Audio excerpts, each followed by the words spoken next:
وہاں کوئی کسی کو غلام نہیں رکھ سکتا. ناول آج بھی لکھے جا رہے ہیں. دیکھیے ناول یہ صحیح ہے، لیکن ہم لوگ اردو والے جس طریقے سے مرعوب ہوئے ہیں اس کی وجہ سے ہم لوگوں نے یہ سمجھ لیا کہ ہمارے پاس وقت نہیں ہے. میں اس طرف بھی آؤں گا. یہ صحیح ہے کہ ناول میں پوری انسانی زندگی کو پیش کیا جاتا ہے، لیکن افسانہ جو ہوتا ہے اس میں زندگی کے کسی ایک پہلو کو جو ہے، کسی ایک رخ کو، کسی ایک زاویے کو پیش کیا جاتا ہے،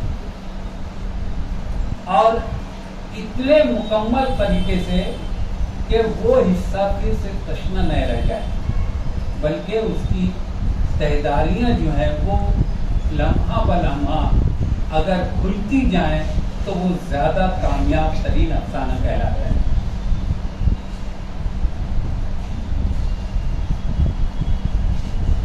اسی طریقے سے نثر کی ایک صنف ہے ڈرامہ. ناول اور افسانہ دونوں کے بیچ کی اگر ہم ایک شکل دیں اس کو تو وہ ڈرامہ، وہ بھی زندگی پیش کرتا ہے، افسانہ بھی زندگی پیش کرتا ہے. ڈرامے میں سب سے بڑی قید یہ ہوتی ہے کہ اس کو اسٹیج پر کر کے متعینہ وقت کے اندر ختم کیا جائے، اس کہانی کو اس طریقے سے پیش کیا جائے، چاہے وہ کہانی ناول کی ہو، چاہے وہ کہانی افسانے کی ہو. اور آج مختلف افسانوں کو آپ لوگ سوشل میڈیا پر رہتے ہیں، آپ لوگوں نے دیکھا ہوگا اس پر پریم چند کی کہانیوں کو ڈرامٹائز کیا جا رہا ہے بمبئی میں، مختلف اس کی کہانیوں کو، اور وہ وقفے سے وہ ڈرامے جو ہیں ہو رہے ہیں. اس میں ڈرامے اور افسانے میں یا ناول میں فرق ہے، زندگی وہ بھی پیش کرتا ہے. اس میں چونکہ وقت متعین ہوتا ہے، محدود ہوتا ہے، اور عملاً اس کو اسٹیج پر پیش کرنا ہوتا ہے، تو اس لیے اس میں ہر کردار کی ہر حرکت بہت اہم ہوتی ہے. اس کے ڈائلاگ کہانی میں یا افسانے میں یا ناول میں مصنف کو یہ آزادی ہوتی ہے کہ جہاں وہ رک جائے وہاں اپنے طور پر بیانیہ سے کام لے کر کہانی کو آگے بڑھا دے، اور اس طریقے سے وہ کہانی پڑھاتا بھی ہے. لیکن ڈرامے میں یہ گنجائش نہیں ہوتی. ایک ڈرامہ، چھوٹا سا ڈرامہ یاد آ رہا، اگر میں اس کو ریفرنس میں آپ کے سامنے رکھتی ہوں. اسکول جانے کے لیے ایک بچی گھر میں تیاری کر رہی ہے، صبح سویرے اٹھ کر، اور اس کے منہ سے صرف ایک ڈائلاگ نکلتا ہے بار، لیکن اس ایک ڈائلاگ میں وہ گھر کے اندر ہونے والی تبدیلیاں، وقت کے اندر ہونے والی تبدیلیاں، اور جو سماجی تبدیلیاں اس کو وہ پیش کرتی رہتی. وہ بار ایک جملہ کہتی ہے بچی، میں کب سے کہہ رہی ہوں کوئی میری چوٹی گھوم دے، میں کب سے کہہ رہی ہوں کوئی میری چوٹی گھوم دے. پہلا ڈائلاگ جب وہ کہتی ہے تو اس کے ڈائلاگ کے اندر اس کے آواز کا جو ارتعاش ہوتا ہے وہ ظاہر کرتا ہے کہ یہ ابھی لڑکی سو کے اٹھی ہے، اور وقت بھی جو ہے بہت سویرے کا ہے. اس ایک ڈائلاگ، اس آواز سے صرف وہ وقت کا تصور پیش کیا جاتا ہے. اس کے بعد وہ ڈائلاگ پیش کرتی ہے جب میں کب سے کہہ رہی ہوں کوئی میری چوٹی گھوم دے. اس ایک ڈائلاگ سے ظاہر ہوتا ہے کہ زندگی بیدار ہو چکی ہے، گلی محلہ سب جاگ چکا ہے، کہ گھر میں بھی زندگی بیدار ہو چکی ہے، ناشتے کی تیاریاں ہمہ ہوئی ہیں.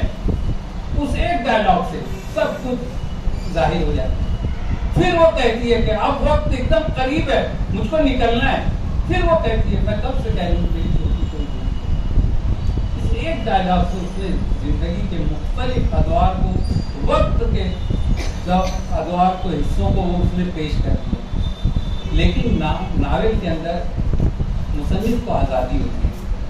وہاں مصنف پابند تھا، وہ خود سے نہیں بیان کر سکتا تھا کہ ایسا ہوا ویسا ہوا ویسا ہوا، محلے کے لوگ جا کے، گھر کے لوگ بھی جا کے. کہانی لکھنے میں مصنف کو یہ آزادی ہوتی ہے. وہاں پر مصنف نے اس کے ڈائلاگ کے جو الفاظ تھے وہی تھے، لیکن آواز کا جو اتار چڑھاؤ تھا اس میں اس نے وقت کو پیش کیا، وقت کا عنصر اس میں رکھ دیا. لیکن کہانی میں مصنف وقت خود بیان کر سکتا ہے، کیا وقت تھا، کیسے تھا. آپ کو جب کہانی پڑھنا ہے، افسانہ خوانی، آپ کو مختلف چیزوں پر انسان، میں نے کہا کہ ایک بیانیہ وجود ہے، لیکن سب سے زیادہ پر اسرار کہانی خود انسان کی ذات ہے. انسان کی ذات آج تک سمجھی نہیں گئی، انسانی ذہن کو آج تک سمجھا نہیں گیا. ہم چاہے جتنا کسی ایک شخص کو پڑھنے کی کوشش کریں، اس کی پرتیں کھلتی جائیں گی، وہ ہمارے سامنے اور زیادہ اور زیادہ اور زیادہ پر اسرار ہوتا چلا جائے گا. افسانہ اسی کو پیش کرتا ہے. افسانہ اور افسانہ نگار دونوں اپنے حالات اور اپنے وقت کے پابند ہوتے ہیں، اس میں محفوظ ہوتے ہیں، اس کے باہر نہیں نکل سکتے. مصنف مختلف چیزوں سے وہ بھی متاثر ہوتا ہے، اس کی شخصیت متاثر ہوتی ہے، اس کے جذبات متاثر ہوتے ہیں، اس کے خیالات اثر پذیر ہوتے ہیں، اور وہ ان چیزوں سے اپنی کہانی میں، اس کی کہانی میں جو قلم سے لفظ لفظ کہانی ٹپکتی ہے، وہ ان سے پیچھا نہیں چھڑا سکتا. اور آج کی صدی، میں تو کہوں گا سب سے زیادہ بھیانک آج کی 21ویں صدی. آپ دیکھیے کیا ہو رہا ہے.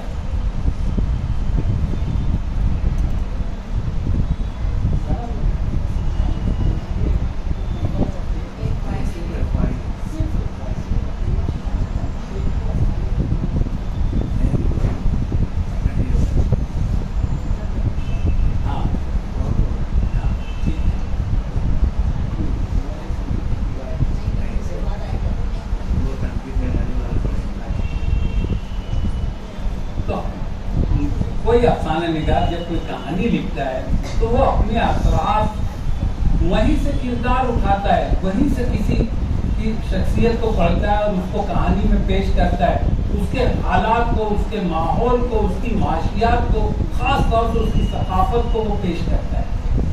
اور اس سے جو ہے وہ کہانی ہمارے سے آپ لوگوں نے 10ویں میں، 11ویں میں، 12ویں میں اب علی عباس حسینی کی کہانی پڑھی ہوگی، گاؤں کی علاج.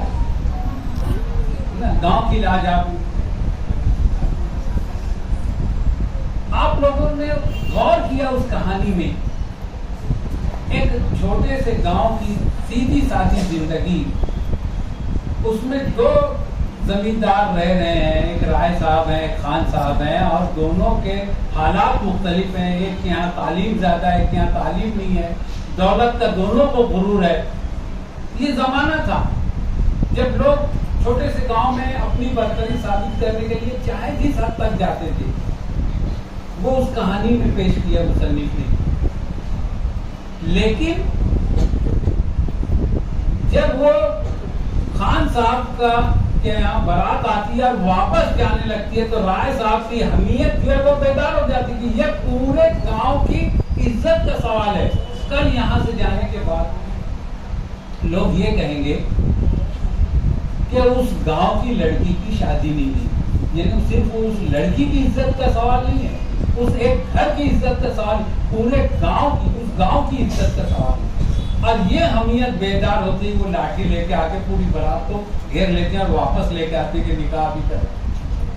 تو آپ کو جب کہانی پڑھنا ہے تو کہانی پڑھتے ہوئے صرف یہ نہیں دیکھنا ہے کہ اس کہانی کے اندر کیا سماجیات تھی، اس کہانی کے کرداروں کی معاشی حالت کیا تھی، بلکہ اس پر بھی غور کرنا ہے کہ مصنف اس دور کا، اس سماج کا حصہ ہے کہ نہیں. آپ کو سب چیز سمجھ میں آ جائے گی. اس کا جذباتی لیول کیا ہے، علی عباس حسینی نے اس کہانی کو اتنے معروضی انداز میں لکھا ہے کہ وہ ان کی خود کی جذباتیت اس میں سامنے نہیں آتی، لیکن کہانی جیسے جیسے اختتام کے قریب پہنچتی ہے مصنف کی جذباتیت ابھرتی چلی جاتی ہے، اور رائے صاحب کے ڈائلاگ کے ساتھ ساتھ مصنف کی جذباتیت کھل کر سامنے آ جاتی، وہاں پر وہ خود بھی جذباتی ہوتا ہے۔ اس کے جو جملے ہیں آخر کے، ایک جملہ اس میں ہے کہ آپ پورے گاؤں کی ناک کاٹنے کی کوشش کر رہے ہیں، آپ کو یاد ہوگا رائے صاحب کا یہ ڈائلاگ ہے اس میں، وہاں پر مصنف کی ذاتی جو جذباتیت ہے وہ ابھر کر سامنے آئے۔ تو آپ جب افسانے کی قرأت کریں، افسانہ کوئی بھی افسانہ پڑھیں، تو آپ کو ان تمام چیزوں پر دھیان رکھنا ہے کہ وہ کردار جو کہانی میں پیش کیا گیا ہے، جس رخ کو کہانی کے جس رخ کو اس کے زندگی کے جس رخ کو پیش کیا جا رہا ہے، کہانی اس رخ کو مکمل طور سے پیش کرتی ہے کہ نہیں، اس کی تمام سطحیں، اس کی تہیں جتنی ہے، جذباتی تہیں، سماجی تہیں، معاشی تہیں، وہ کھل کر سامنے آتی ہے کہ نہیں، وہ کردار اپنے پوری زندگی کے ساتھ آپ کے سامنے آتا ہے کہ نہیں، کہ اس کے معاشی حالات نے اس کو کن چیزوں میں مبتلا رکھا، سماجی حالات نے اس کے اعمال پر کیا اثر ڈالے، اس کی تہذیب نے اس کو کہاں باندھ رکھا تھا، کہاں اجازت دے رکھی تھی، وہ اس میں کتنا آزاد تھا اور کتنا اس کا لحاظ رکھتا تھا، کتنا چھوڑ بیٹھتا تھا۔ یہ تمام چیزوں کو کہانی کو پڑھتے پڑھتے آپ کو یہ چیزیں دھیان میں رکھنا ہے۔ جب بھی آپ کسی کہانی، کسی افسانے کی قرأت کریں، اور آج جو ہے آپ کے لیے ذمہ داریاں زیادہ بڑھ گئی ہیں۔ صرف ایک مثال دوں گا، آپ جب بھی اردو کا اخبار کوئی اٹھا لیجئے تو آپ کو معلوم پڑے گا کہ یہاں فلاں مسلمان چوری کرتا ہوا پکڑا گیا، فلاں مسلمان نے یہ خراب کام کیا پکڑا گیا، فلاں مسلمان نے بم بلاسٹ کر دیا، فلاں مسلمان نے وہاں پر گولی چلا دی، فلاں مسلمان نے، یعنی وہ کردار کہیں نہ کہیں آ کے اس کا مسلمان کی چوری ہو گئی اور پکڑا گیا تو اس کا یہ نام تھا۔ یہ کیا ہے؟ یہ کیا ہے؟ یہ صحافت نہیں ہے، بلکہ یہ بھی ادب کا، آج کہانیاں بھی ایسی لکھی جا رہی ہیں، کہانیاں بھی اسی ڈھنگ سے لکھی جا رہی ہیں کہ اس کے اندر کسی ایک حصے کو، سماج کے کسی ایک حصے کو ٹارگٹ کر کے اس کو شعوری طور پر ذہنی پسماندگی میں مبتلا کر، نفسیاتی طور پر اس کو کچلا جا رہا ہے، اس کے اوپر دباؤ ڈالا جا رہا ہے۔ اس کو کہتے ہیں ادب کے اندر ایکٹیویزم۔ ایکٹیویزم سے کام لیا جانا، کسی ایک کہانی کو لکھنا اور اس ڈھنگ سے کہ اس سے کسی طبقے کو یا تو نفسیاتی بیماریوں میں مبتلا کیا جائے، یا اس کو ابھار کر اس نفسیاتی بیماری سے اس کو پھر سے زندگی کے جدوجہد میں شامل ہونے کے لیے تیار کیا جائے۔ اس کو ایکٹیویزم کہا جاتا ہے۔ آج ہماری صحافت اردو کی خاص طور سے وہ اسی سمت چلی، اس سے ایکٹیویزم کا، ایک طبقے کو سپریس کیا جائے، اس کو پسماندگی میں مبتلا کر دیا، نفسیاتی طور پر اس کے اوپر بے پناہ دباؤ ڈال دیا جائے۔ کہانیوں سے یہی کام کیا جا رہا ہے۔ 9/11 کے بعد سے جو حالات آئے ہیں، اتنے واقعات، اتنی ساری چیزیں، یہ کیا مصنف اس سے متاثر نہیں ہوتا ہوگا؟ ایک کہانی کا جو بہت زیادہ جذباتی ہوتا ہے، بہت حساس ہوتا ہے، پھول کی پتی سے کٹ سکتا ہے ہیرے کا جگر۔ اقبال نے جو بات کہی تھی وہ یہی تھی، ایک قلم کار بے انتہا حساس ہوتا ہے، وہ ان سب چیزوں سے متاثر ہوتا ہے، وہ دیکھتا ہے کیا کچھ ہو رہا ہے، اور پھر اس کی کہانیوں میں یہی سب چیزیں ٹپکتی ہیں۔ وہ جس نیچر کا ہوگا، اپنی کہانی کو وہ اسی طور پر استعمال کرے گا۔ اگر وہ ایکٹیویزم پر یقین رکھتا ہے تو وہ اپنی کہانی سے ایکٹیویزم کا کام لیتا ہے۔ وقت نہیں ہے، ورنہ ایک مثال اور دیتا، میں اتنا کہہ کے اپنی بات ختم کرتا ہوں۔